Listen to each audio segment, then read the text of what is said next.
দর্শক, জাকসু ভোটের ফল ঘোষণার পরদিন ক্যাম্পাসের পরিস্থিতি জানাতে এই মুহূর্তে জাহাঙ্গীরনগর বিশ্ববিদ্যালয় থেকে যুক্ত হচ্ছেন সহকর্মী ইজাজ সৌমিক।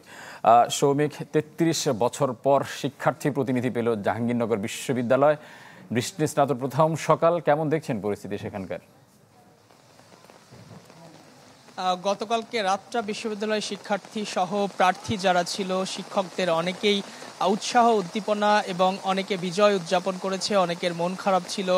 সবকিছু মিলিয়ে গতকালকে রাতটা যেভাবে কেটেছে এবং প্রার্থীরা নবনির্বাচিত যে সকল জাকসুর নেতৃত্ব, তারাও কিন্তু যারা ইতিমধ্যে পরাজিত প্যানেল ছিল তাদের অনেকের সঙ্গে কথা বলেছে, আবার অনেকের সঙ্গে কথা বলতে পারেনি।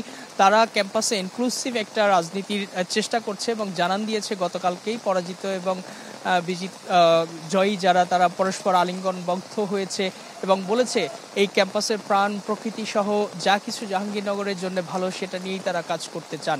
তবে আজকে সকাল থেকে যে চিত্র নিশ্চয়ই দেখতে পাচ্ছেন, বৃষ্টি হচ্ছে, প্রচণ্ড বৃষ্টি, যার কারণে পুরো ক্যাম্পাস জনশূন্য এবং গত কয়েকদিনের যে নির্বাচন কেন্দ্রিক যে কর্মচাঞ্চল্য, যে ব্যস্ততা, তা এখন কিছুটা স্থবির এবং সবাই আসলে এক অর্থে আজকে যেহেতু বিশ্ববিদ্যালয় বন্ধ ঘোষণা করেছে প্রশাসন, হলে হলে সবাই অবস্থান করছে, বাইরে কেউ নেই এবং শিক্ষকরাও যেহেতু টানা 3 দিনের পরিশ্রান্ত, তারাও বিশ্রাম নিচ্ছেন, বাসায় রয়েছেন।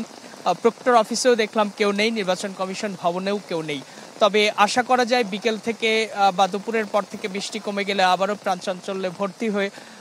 প্রাণচাঞ্চল্যে ভরপুর হবে আবারও এই বিশ্ববিদ্যালয় campus. Japan Bangladesh joint venture company JBS holdings limited.